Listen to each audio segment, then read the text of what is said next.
अस्पताल का माहौल तनाव से भरा था। डॉक्टर और नर्सें भागदौड़ कर रही थीं। जियोंग ह्योक ऑपरेशन थिएटर के बाहर खड़ा था। उसके चेहरे पर गुस्सा, डर और बेचैनी सब झलक रहे थे। तुम्हें कुछ नहीं होने दूंगा सेरी, उसने बुदबुदाया। पियो चीसू और पार्क क्वांगबम भी वहीं थे। कैप्टन, ये किसी हादसे का नतीजा नहीं था, ये जानबूझकर किया गया था। जियोंग ह्योक ने गहरी सांस ली। मुझे पता है। तभी डॉक्टर बाहर आया। ऑपरेशन सफल रहा, लेकिन उन्हें पूरी तरह होश में आने में समय लगेगा। जियोंग ह्योक के चेहरे पर राहत की लहर दौड़ गई उस रात। जब जियोंग ह्योक सिरी के बेड के पास बैठा था, तभी एक अनजान नंबर से उसके फोन पर मैसेज आया। यह सिर्फ शुरुआत है, अगला वार और खतरनाक होगा। जियोंग ह्योक ने तुरंत फोन पर ट्रेसिंग शुरू की, लेकिन मैसेज का स्रोत गायब हो चुका था। ये कौन हो सकता है? तभी उसे याद आया, उत्तर कोरिया का एक पुराना दुश्मन जो उसे मरा हुआ समझा जा रहा था। उत्तर कोरिया में एक गुप्त स्थान पर एक आदमी बैठा था। कैप्टन री अब आराम से नहीं रह सकेगा, उसने ठंडी मुस्कान के साथ कहा। उसके हाथ में सेरी और जियोंग ह्योक की तस्वीर थी, जिसे उसने आग में डाल दिया। अब समय आ गया है कि वह अपना सबसे बड़ा डर देखे।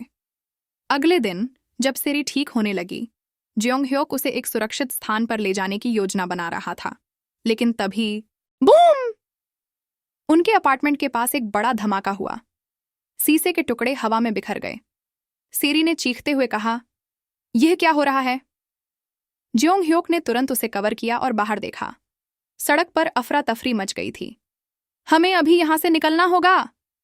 जियोंग ह्योक, सेरी और उसकी टीम सियोल छोड़कर एक गुप्त स्थान पर जाने लगे। उन्होंने कार बदली और जंगल के रास्ते पर बढ़ गए, लेकिन उन्हें अंदाजा नहीं था कि वे पहले से ही ट्रैक किए जा रहे थे। हमारा पीछा किया जा रहा है, पियो चीसू चिल्लाया। पीछे से दो काली गाड़ियां उनकी ओर तेजी से बढ़ रही थीं। तैयार रहो, जियोंग ह्योक ने कहा और बंदूक निकाल ली। धाएं, धाएं! पीछे से गोलियां चलने लगीं। पार्क क्वांगबम ने जवाबी फायरिंग की, लेकिन उनकी गाड़ी को जोरदार टक्कर लगी और वे सड़क से उतरकर जंगल में गिर गए। सेरी दर्द से कराह उठी। हम अब क्या करेंगे? जियोंग ह्योक ने उसका हाथ पकड़ा। हम लड़ेंगे। उनकी गाड़ी के पास एक आदमी आया। उसने धीरे धीरे हुड हटाया। यकीन नहीं होता कैप्टन री, मैं वापस आ गया हूं। जियोंग ह्योक के चेहरे पर सदमे की लहर दौड़ गई। यह असंभव है, लेकिन यह सच है, उस आदमी ने मुस्कुराते हुए कहा। अब तुम्हारा समय खत्म हो गया। जियोंग ह्योक के सामने खड़ा आदमी वही था जिसे उसने सालों पहले मरते हुए देखा था। यह असंभव है, जियोंग ह्योक ने फुसफुसाया। आदमी ठंडी हंसी के साथ बोला, कैप्टन री, मुझे मारने की कोशिश करना तुम्हारी सबसे बड़ी गलती थी। सेरी ने जियोंग ह्योक का चेहरा देखा। वह किसी पुराने डर को फिर से महसूस कर रहा था। कौन है ये? उसने फुसफुसाते हुए पूछा। जियोंग ह्योक ने अपनी मुट्ठी भींच ली। ली सोजिन। ली सोजिन, लेकिन वह तो... हाँ, वह मर चुका था, लेकिन अब वह वापस आ चुका है। ली सोजिन कभी उत्तर कोरियाई सेना का हिस्सा था, लेकिन उसने देश से गद्दारी की और विदेशी एजेंटों के साथ मिलकर काम करने लगा। उसकी क्रूरता और चालाकी के कारण उसे उत्तर कोरिया का सबसे खतरनाक गद्दार माना जाता था। लेकिन जियोंग ह्योक ने एक मिशन के दौरान उसे खत्म कर दिया था, और सो ही थॉट। अब वह सामने खड़ा था और उसकी आंखों में नफरत जल रही थी। तुमने मेरी जिंदगी तबाह कर दी कैप्टन री, ली सोजिन गुर्राया। तुम्हें मारने के लिए लौटने में मुझे 5 साल लगे, लेकिन अब मैं तुम्हारे साथ सेरी को भी खत्म कर दूंगा। जियोंग ह्योक ने बिना कोई समय गंवाए सेरी का हाथ पकड़ा और झाड़ियों में कूद गया। पियो चीसू और पार्क क्वांगबम ने तुरंत कवर फायर किया। धाएं, धाएं! गोलियां चारों तरफ बरसने लगीं। ली सोजिन के लोग पूरी ताकत से हमला कर रहे थे। हमें निकलना होगा, जियोंग ह्योक चिल्लाया। सेरी को दौड़ना मुश्किल हो रहा था, लेकिन उसने पूरी ताकत लगाई। कई घंटे भागने के बाद वे जंगल में एक सुनसान गुफा में पहुंचे। सेरी का शरीर कांप रहा था। हम कब तक भागते रहेंगे जियोंग ह्योक? जियोंग ह्योक ने गहरी सांस ली। अब भागने का समय खत्म हो गया है। अब हमें इस लड़ाई को खत्म करना होगा। पियो चीसू ने पूछा, लेकिन ली सोजिन को खत्म करने का प्लान क्या है? जियोंग ह्योक की आंखों में ठंडा फैसला झलक रहा था। हमें उसके खेल से एक कदम आगे रहना होगा। उधर ली सोजिन जंगल के बीच अपने आदमियों के साथ खड़ा था। वे ज्यादा दूर नहीं जा सकते, उसने कहा। फिर उसने अपने आदमी को आदेश दिया, सियोल में सेरी की कंपनी पर हमला करो। अगर हम उसे नहीं पकड़ सकते तो उसकी दुनिया को जलाकर राख कर देंगे। भागने की कोई जगह नहीं। गहरी रात में घना जंगल किसी रहस्यमयी छाया की तरह लग रहा था।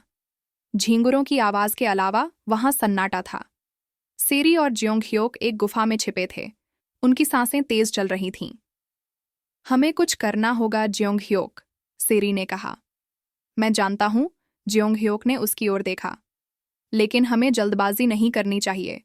ली सोजिन पहले से तैयार होगा। पियो चीसू ने कहा। कैप्टन, हमें पहले यह पता लगाना होगा कि ली सोजिन की असली योजना क्या है। ज्योंग ह्योक ने गहरी सांस ली। हम सीधे उसके जाल में नहीं गिर सकते। पार्क क्वांगबम ने धीरे से कहा। तो हम क्या करेंगे?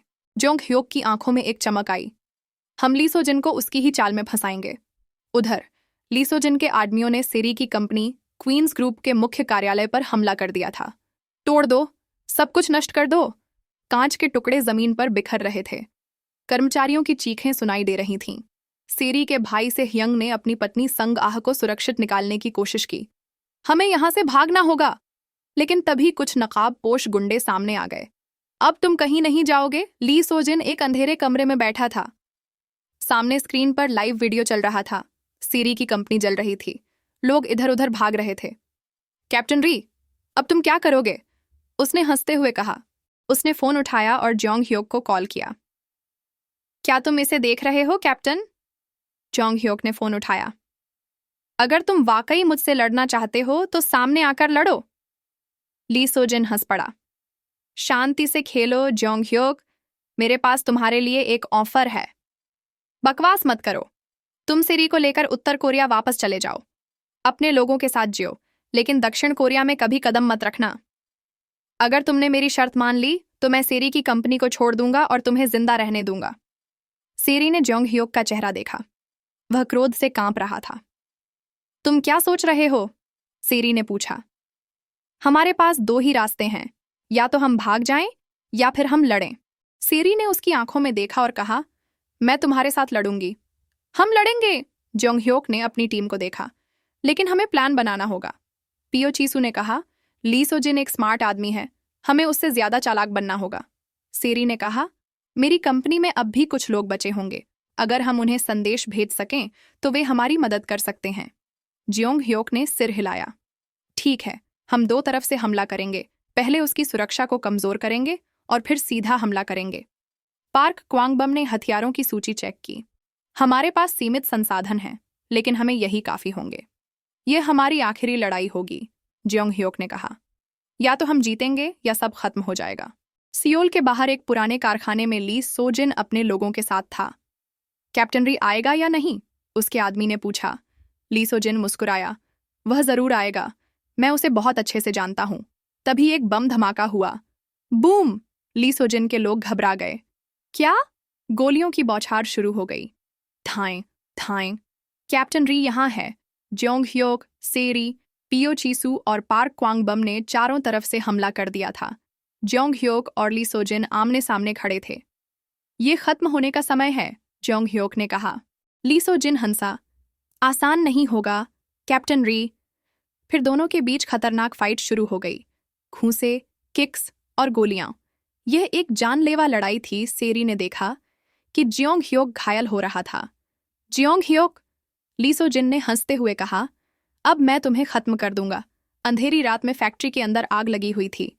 चारों ओर गोलियों की आवाज गूंज रही थी। ज्योंग ह्योक और ली सोजिन आमने सामने खड़े थे। दोनों की सांसें तेज चल रही थीं।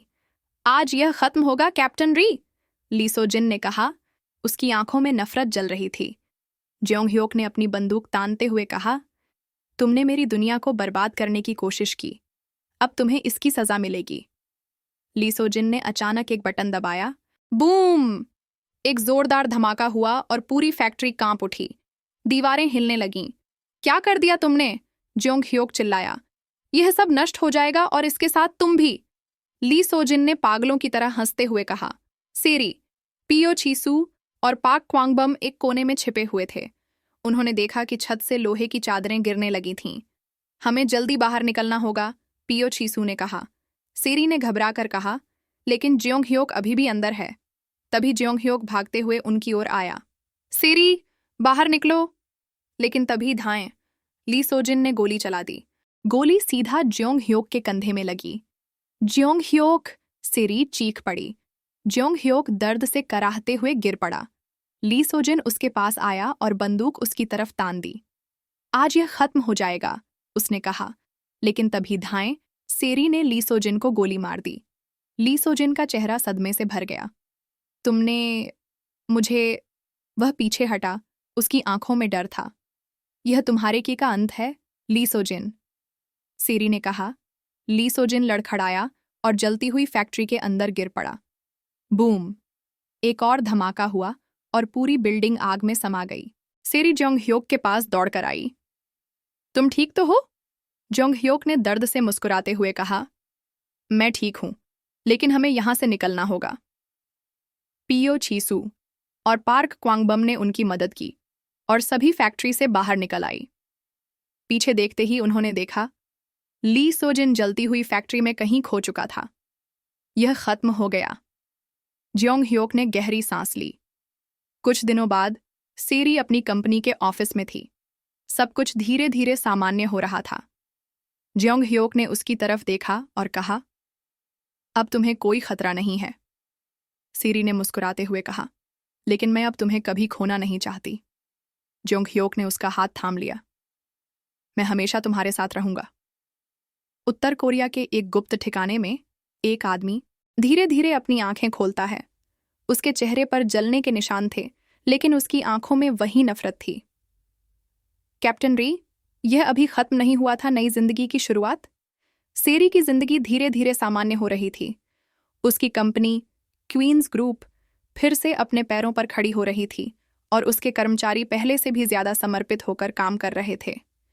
ज्योंग ह्योक अब सियोल में सेरी के साथ रह रहा था।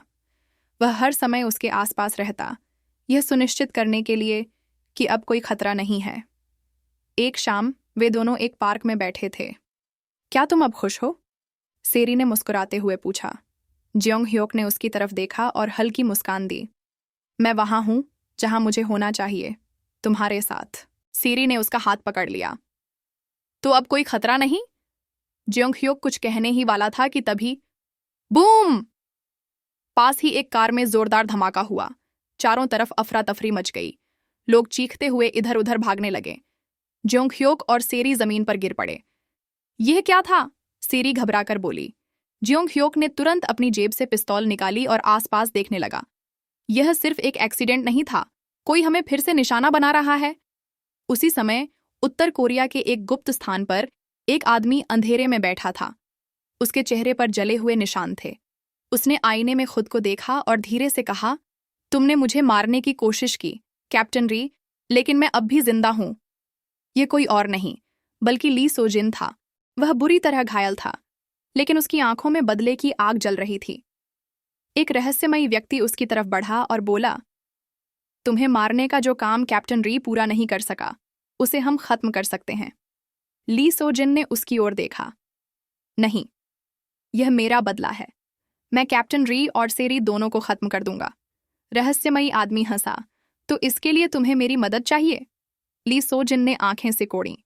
मुझे तुम्हारी नहीं, तुम्हारे हथियारों और आदमियों की जरूरत है।